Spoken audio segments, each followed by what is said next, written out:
सदरपुर गांव की मुखिया एक औरत थी, उसका नाम रेशमा था। ये गांव शहर से बहुत दूर था, लेकिन फिर भी यहाँ लोगों की आबादी बहुत ज्यादा थी। इस गांव में रात के वक्त अजीब अजीब बातें हुआ करती थी। कभी किसी को कोई औरत लाल जोड़ा पहने गांव की गलियों में चलते नजर आती, कभी कब्रिस्तान में अचानक बहुत सारे कुत्ते और सियार चिल्लाने लगते। ऐसा लगता जानो कि कब्रिस्तान में कोई दौड़ रहा है। कभी लोगों की छतों पर से घुंघरू की आवाज आने लगती।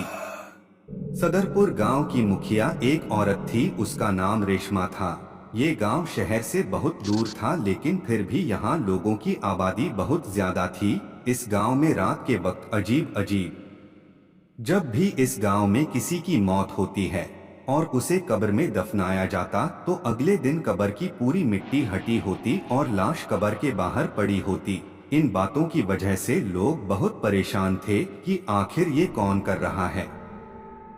ये 6 दिसंबर की बात है। गांव के एक बहुत बूढ़े आदमी की मौत हो गई। लोगों ने उसे शाम तक कब्र में दफना दिया, लेकिन सुबह लोगों की हैरत की इंतहा ना रही जब उन्होंने देखा कि कब्र तो बिल्कुल खुदी पड़ी थी और लाश कब्र के बाहर पड़ी थी।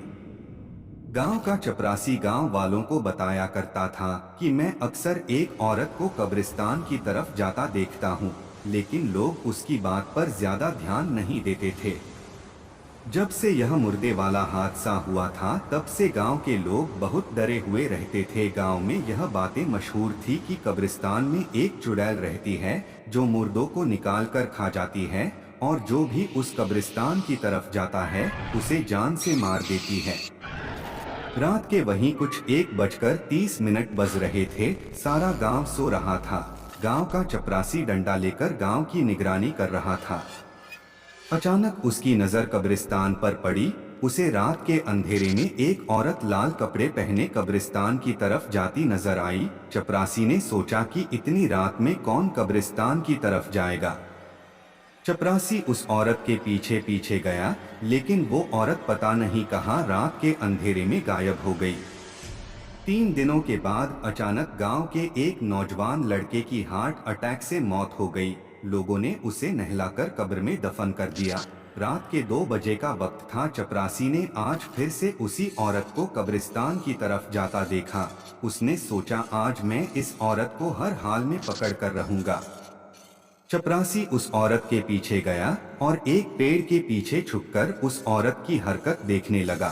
उस औरत ने लाल कपड़े पहन रखे थे, उसके हाथ में एक चाकू था। वो धीरे धीरे कब्रिस्तान की तरफ चलती जा रही थी।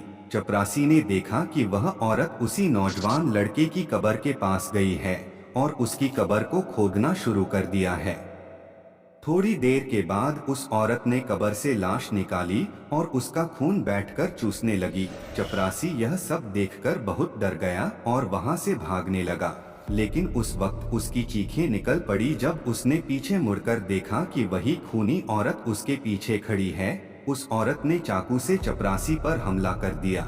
चाकू चपरासी के पेट पर लगा और उसके पेट से बहुत खून बहने लगा। सुबह जब कुछ लोगों का गुजर कब्रिस्तान की तरफ से हुआ, तो उन्होंने देखा कि नौजवान की कब्र खुदी पड़ी है और लाश बाहर पड़ी है, और लाश के पास ही उस चपरासी की भी लाश पड़ी है।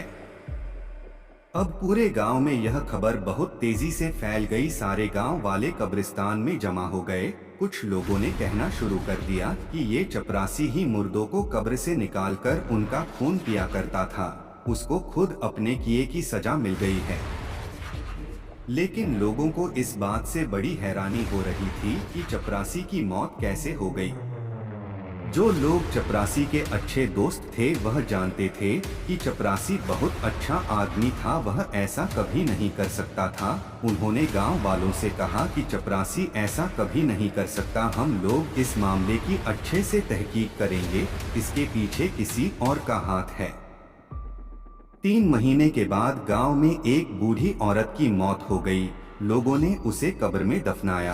रात का वक्त था। गांव के नौजवान लड़के कब्रिस्तान की तरफ से टहलने जा रहे थे। अचानक उनकी नजर कब्रिस्तान में पड़ी तो देखा कि उस बूढ़ी औरत की लाश कब्र के बाहर पड़ी है और एक औरत लाल कपड़े पहने उस लाश से खून चूस रही है।